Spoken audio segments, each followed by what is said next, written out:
from using a catapult to decimate whole armies to literally zapping people with infinity damage and wiping them out. Today we're going to be playing 9 Kings. Welcome back to Mythic Loot Drop. Today I'll be ranking the 7 released kings as of now in order from easiest to understand and pick up for a new player to hardest. Let's get right into it.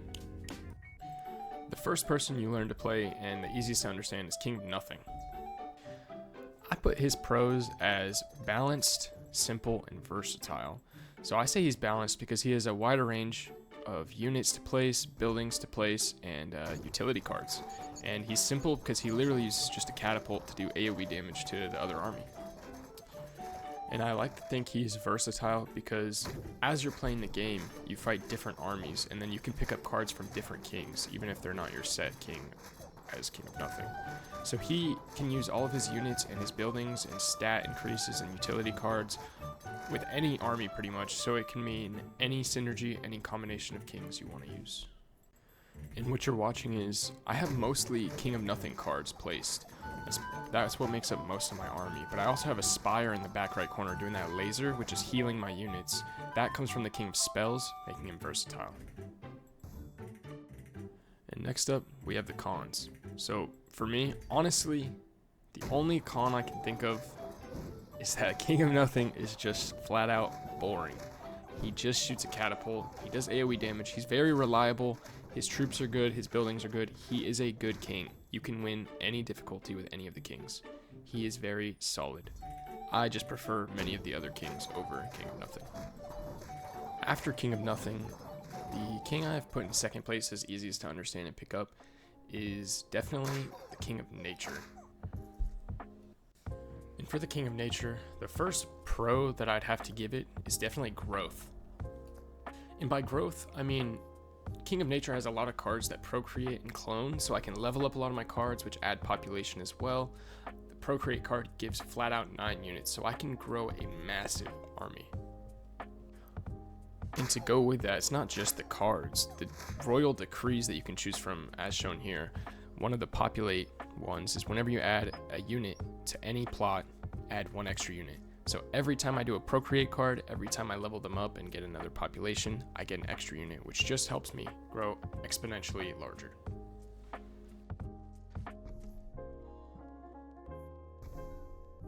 To go with growth, I think the best term is swarming.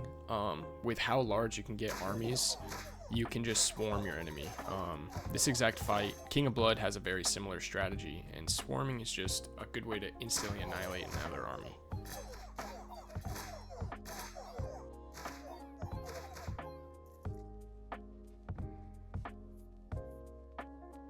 And with the next part of the pros, it goes along with the ability of the King of Nature, which is healing.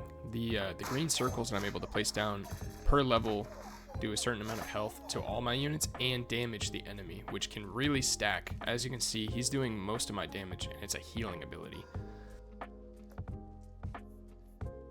And so you can just imagine with having tanks, huge armies, and spamming heals that stay on the ground until the battle's over, so you can stack them as many times as you need.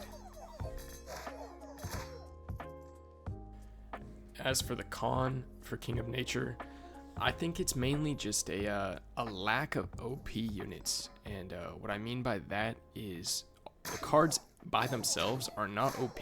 Most kings have very strong units within their base kit. But the King of Nature heavily relies on other synergies, just building a massive army with their own cards. And using hogs is one really good way. If you get some tanks on them, they increase their percent health based on the health of the hog. So you can just create massive, huge armies. Overall, I really do enjoy King of Nature. Very simple, very easy to pick up. It's one of the first kings you can play as. But the next one was my favorite for a while, and that is the King of Greed. And so with King of Greed, the first pro that I could think of had to be the ability. You actually just zap enemies for an infinite amount of damage. Meaning that no matter what the troop is, it will one-shot the troop, besides the boss at the very end of the game. The next two kind of go hand in hand, OP units and scaling. Okay, so for King of Greed, OP units, I deem the Thieves or the Thief card and Mercenaries as OP. Thieves jump straight onto the backline. As you could see, they took out the Ballistas pretty quickly. Otherwise, the Ballistas might have wiped out my whole army before I got to them. And using the Vault card, you get more gold per round. And with that, the Mercenaries add population based on the amount of gold you have. So if you have 1,000 gold, you have 5 times the amount of Mercenaries you would have as if you had 200 gold. Which I'm pretty sure is kind of OP, because any plot that you put the Mercenaries in, they don't start at level, well, they start at level 1, yes, but they don't start with 1 population. As you can see, I placed a new troop and it instantly went to 32 to match the total amount of gold I have. And for the con, I would say early game, typically on higher difficulties, I'm very vulnerable when I'm playing King of Greed. It's really dependent on stacking up your gold quickly, getting Mercenaries or Thieves or synergies with other kings. And if you're unable to do that, you kind of have a rough start at the beginning, along with scaling buildings like a turret. So overall, I really like King of Greed. I maxed him out first before any of the other kings, even though I unlocked most of the other ones pretty quickly. But in 4th place, I gotta put King of Blood. And King of Blood is very fun. The second person I maxed out to level 9. And for the first pro, I kind of mentioned it earlier, but Swarming. A lot of the cards that King of Blood has is to just maximize troop count and spawning imps. And having a larger army actually helps your demon altars that gain 0.5% stat boost every time any single troop dies, so you want your armies to die early. And this only goes in with the ability. I can spawn imps anywhere I want, which is kind of like the Thieves. I can spawn very powerful imps on any backline, any group of troops that I really want gone. And for the one con, I would say it's very scale dependent. If you don't have your demon altars placed early, getting those stacks from very early rounds, eventually in the higher difficulties when the enemies pick up exponentially fast, it's harder to keep up. And I would say the next hardest king to learn is King of Stone.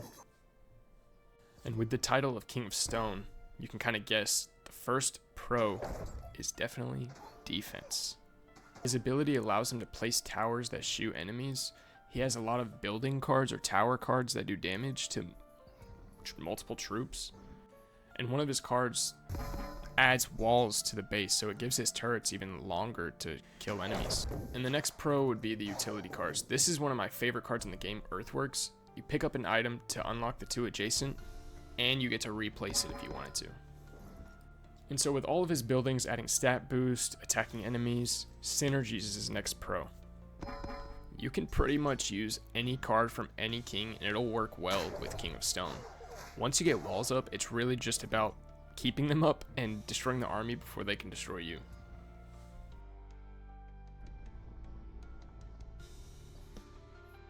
And I would say the first con for King of Stone would be he has a slow start. Because it's all building dependent, typically, you could not have a good start and you just get screwed over in the end. Overall, he's pretty fun, mainly because I like playing around towers rather than troops a lot of the time. But the second hardest king to learn would be King of Spells. I think all of the pros of King of Spells work hand in hand, so that's offense, enchantments, and strong early. He is a huge damage powerhouse. Library card and enchantments, you can get 26 stacks this early into the game. And because of the library and adding enchantments per year, you can get very strong units very quickly, making it one of the best early game kings in my opinion. But the reason I put him so difficult was because of his defense. He has one tank troop and a melee AoE troop, but a lot of other difficulties, like higher up with King 5, King 6, their troops do not die quickly, and if they attack faster and they can kill your small amount of tanks, they can get to your wizards in the backline much faster. So you have to know who's going to be your tank, how the order of the attacks you want, and where to place them on your plots. And last but not least, the King of Progress. In my opinion, he is the hardest king in the game. And to start the pros, he has card synergies, he's a very late game type king, and he has a good mix of cards. And with card synergies, you can see all the stats I got just by one card. A lot of King of Progress builds revolve around rats, which level up infinitely, there's no cap, and as long as they're adjacent to another rat, they also level up. And a good mix of cards, meaning he has tanks and backliners. For the con, in my experience, I would say he is a weak baseline. Meaning that if you don't get the right cards like the lab rats, or if you don't get the right upgrades early, it becomes much harder to keep up for the rest of the game. So with my later king difficulty runs with King of Progress, it's become heavily reliant on just how good of an early game I have and how well I plan it out. Overall, King of Progress I do think is the most difficult to learn, but he's also one of the most satisfying to get to late runs with. And with that concludes my ranking of the 7 released kings in order from easiest to most difficult to pick up. Let me know if you think I'm an absolute lunatic, if you agree, or what other games I should try out.